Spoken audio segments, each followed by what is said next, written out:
Yes, ఎప్పుడెప్పుడు అని ఎదురు చూస్తున్నటువంటి కార్పొరేషన్ చైర్మన్లకు సంబంధించినటువంటి జీవో రానైతే వచ్చింది. 35 మందితో కూడినటువంటి జీవోనైతే విడుదల చేసినటువంటి సందర్భాన్ని మనం చూస్తూ ఉన్నాం. ఎంపీ ఎలక్షన్స్ కోడ్కు ముందు రోజు ఇచ్చినటువంటి జీవోనే మళ్ళీ ఈ రోజు అయితే విడుదల చేసినటువంటి సందర్భాన్ని అయితే మనం చూస్తూ ఉన్నాం. మనతో పాటుగా మాట్లాడడానికి అద్దంకి దయాకర్ కాంగ్రెస్ సీనియర్ నేత ఉన్నారు. సార్ నమస్తే. నమస్తే నాని. 35 మందికి సంబంధించినటువంటి లిస్ట్ అయితే ఒకటి బయటకు వచ్చింది. కొంతమంది దానిలో అసంతృప్తులు కనబడతా ఉన్నారు. పేర్లు అప్రస్తుతమైనప్పటికీ కూడా అసంతృప్తులు అయితే కనబడతా ఉన్నారు. అసంతృప్తుల గురించి మాట్లాడుకోవాలనుకుంటే ముందుగానైతే వైఎస్ రాజశేఖర రెడ్డి గారి జన్మదినం రోజున ఈ జీవో రావడం కాంగ్రెస్ శ్రేణులకు ఒక నూతన ఉత్తేజం. డెఫినెట్గా అవకాశం పొందిన వాళ్ళందరికీ కూడా శుభాకాంక్షలు. ఎందుకంటే చాలా సుదీర్ఘ ప్రయాణం తర్వాత, పోరాటం తర్వాత వాళ్ళకు అందిన ఒక చిన్న చిరుకానికే ఇది. అది చాలా స్థాయిలో ఉన్న వ్యక్తులకు కూడా అవి ఇచ్చిండ్రు కాబట్టి వారికి శుభాకాంక్షలు తెలియజేస్తూ, రాని వాళ్ళకు మళ్ళీ ఇంకో లిస్ట్ ఉన్నది. ఇంకో 35-40 ఉంటుంది లిస్టు. తర్వాత ప్రభుత్వ పోస్టులు ఉన్నాయి. వాటికి సంబంధించి డెఫినెట్గా నేనేమంటున్నానంటే, పనిచేసిన వాళ్ళని ఎవరిని కూడా ముఖ్యమంత్రి గారు కానీ కాంగ్రెస్ పార్టీ అధిష్టానం కానీ ఎవరికి నష్టం చేయదు. వాళ్ళకి అవకాశాలు సృష్టిస్తుంది. అవకాశాల కోసం మీరేమీ ఏమంటారు బాధపడాల్సిన అవసరం ఉండదు నా దృష్టిలో. ఎందుకంటే ప్రతి ఒక్కరు ఎవరెవరు ఏ జిల్లాలో ఎవరు పనిచేసింది అనే దాని మీద కూడా ఒక ఇంటెలిజెన్స్ రిపోర్ట్ ఉన్నది పార్టీది. సో పార్టీ వాళ్ళకి మేలు చేస్తుందని నేను కోరుకుంటాను. ఎస్, ఇప్పుడున్నటువంటి పరిస్థితులలో ముఖ్యంగా మొన్న జరిగినటువంటి 6వ తారీఖున ఇరు రాష్ట్రాలకు సంబంధించినటువంటి ముఖ్యమంత్రులు కలవడం జరిగింది. దాదాపు 10 ఏళ్ల తర్వాత ఒక సుదీర్ఘమైనటువంటి చర్చ పెట్టినటువంటి సందర్భాన్ని కూడా మనం చూస్తూ ఉన్నాం. ఒక తెలంగాణ ఉద్యమకారుడిగా ఆ యొక్క చర్చను మీరు స్వీకరిస్తున్నారా, లేదు అంటే ఆ చర్చ అవసరం లేదనుకుంటున్నారా? ఇంకా భద్రాద్రికి సంబంధించినటువంటి భద్రాచలానికి సంబంధించినటువంటి 7 మండలాల ఇష్యూ దానిలో ప్రధానంగా కనబడతా ఉంది. ఉద్యమకారుడిగా మీరు చెప్పేటువంటి మాట.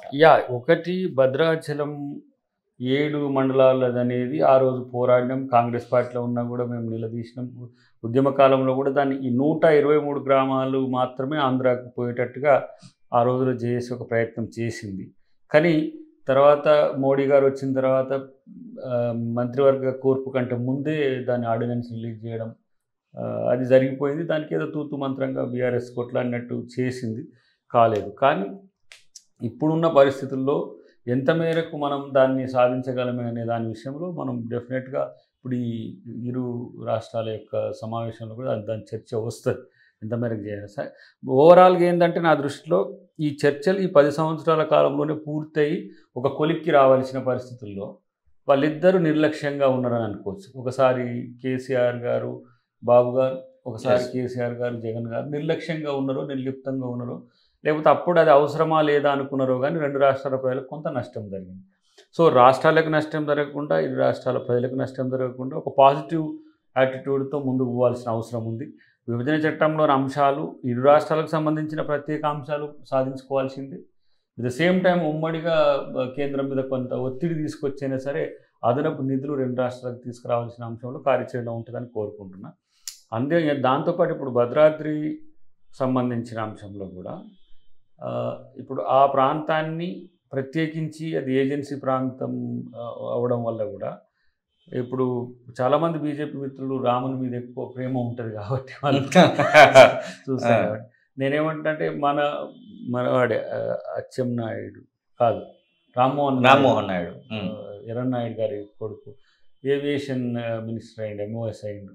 సో ఆ పాలొంచ ఏదైతే ఎయిర్పోర్ట్ ఉందో అది కనుక మనం చేసుకోగలిగితే ఇంటర్నేషనల్గా భద్రాద్రి రాముని దర్శనం ఉంటుంది. అటు తర్వాత ఆ ఏరియా నుంచి ట్రాన్స్పోర్టేషన్ కుంట, రాంపచోడవరం, రాజమండ్రి, ఇట్లా మళ్ళీ ఈ నుంచి ఇటు రాయపూర్కు ఇంకోటి, తర్వాత విజయనగరం కూడా మనం చేసుకోవచ్చు. అది పూర్తి ఏజెన్సీ ప్రాంతమే, ట్రాన్స్పోర్టేషన్ లేకుంటున్నది కాబట్టి అట్లాంటి ప్రపోజల్స్ కూడా వస్తున్నాయి చాలామంది.